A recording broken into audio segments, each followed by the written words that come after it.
La mission, Erasmus Pro. Le code, Jules, 28. Non, Jules n'est pas un agent secret. Il a 20 ans. Après son bac et une année d'études, il décroche du système scolaire. Il travaille en intérim pendant 2 ans. Il a envie d'autre chose, cherche des idées. Il va à la mission locale de Nogent-le-Rotrou et découvre le programme Erasmus Pro, qui le fait partir à Malte pendant 3 mois. Tous les 15 jours, dans ce podcast, Jules nous raconte ses aventures humaines et pro. Alors à toi, Jules.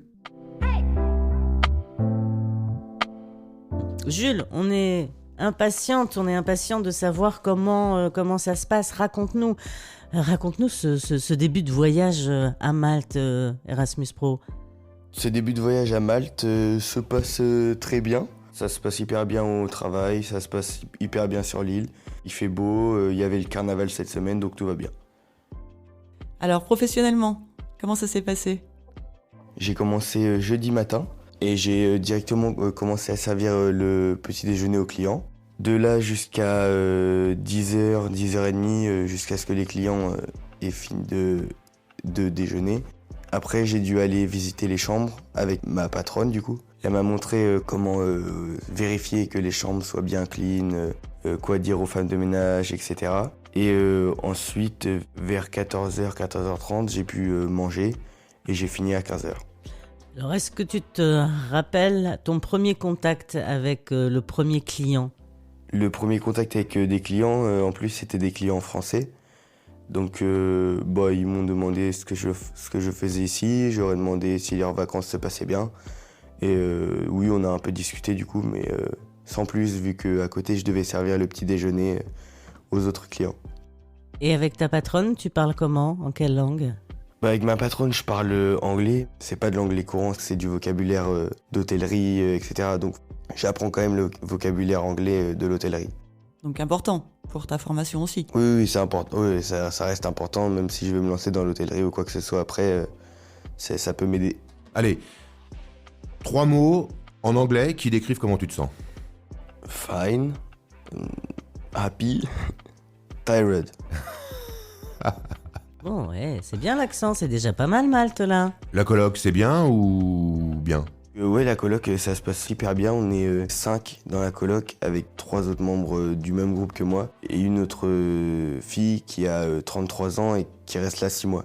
On a fait un roulement de tâches, donc les filles font le repas parce qu'on sait pas trop faire le repas avec mon coloc. Et nous, on s'occupe de la vaisselle.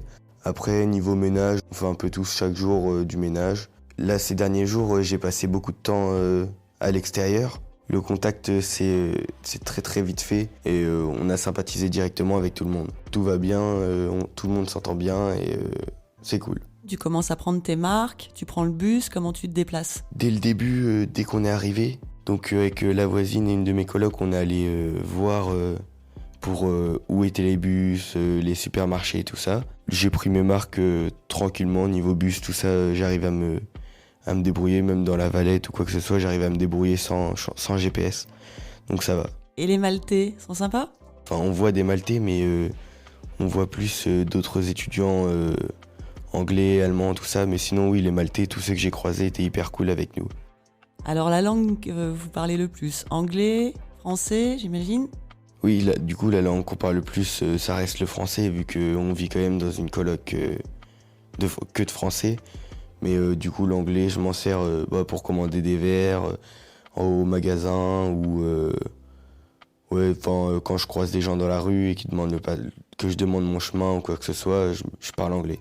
Et donc, tu parles de lieux pour faire la fête, c'est prévu, là, dans les jours qui viennent Tout le monde sort pas mal. Du coup, on a rencontré des Brésiliens, des Italiens. On rencontre toujours pas mal de monde. Tout le monde est très gentil, très sociable, je vais dire. Tout va nickel, on fait la fête. Et je pense que c'est prévu pour peut-être aujourd'hui, peut-être demain, on verra. On verra. Yes ! Et à ce jour, le meilleur moment pour toi à Malte, c'était quoi ? Le meilleur moment que j'ai passé, je pense que c'était à La Valette, quand on était au bar avec tout le monde, avec presque tous les membres du groupe. Et oui, c'était cool, il y avait le carnaval, tout ça à côté, donc c'était cool. Et est-ce que tu cherches des repères? Est-ce que t'as, par exemple, je sais pas, hein, mais au travail, est-ce que tu te comportes comme tu te comportes en France ou du coup c'est un peu différent dans les relations? Bah, au travail, de toute façon, je suis obligé d'être différent vu que je m'occupe de clients dans un hôtel qui est pas mal. Du coup, je suis quand même obligé d'être serviable, d'être toujours de bonne humeur, etc. Mais sinon, non, j'ai pas du tout subi de changement ou même, je sais pas comment expliquer ça. Il n'y a pas eu un moment donné où je me suis dit, ça y est, j'y suis, ça va changer ou quoi que ce soit. Non, non, non. Je reste moi-même et bah, je vis normalement, quoi. Si tu avais un message à faire passer à un jeune qui était comme toi à un moment un peu paumé dans sa vie et qui va écouter ce podcast, t'aurais envie de lui dire quoi à ce moment-là de ton aventure? Bah franchement, de se lancer parce que au final, c'est toujours embêtant de rester bloqué sans formation ou quoi que ce soit. Et je pense que faire ce voyage en plus pour un CV, pour le niveau en anglais, c'est quand même intéressant. Donc bah de se lancer et de pas s'inquiéter parce que tout le monde est cool, tout le monde est gentil, tout va bien. Ok. Jules, on se retrouve pour le prochain épisode ? Dans 15 jours? Dans 15 jours, ok, ça me va. Pour nous raconter la suite de tes aventures et en faire profiter tous les auditeurs du podcast. Tu vas peut-être créer des envies et faire le bonheur d'autres jeunes qui oseront passer le pas et aller voir la mission locale pour leur demander de participer à ce programme. Génial. On se dit à dans 15 jours. Alors Jules, salut.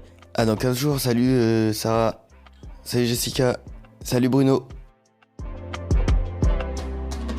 La production de ce podcast est possible grâce au soutien de La Milos 28.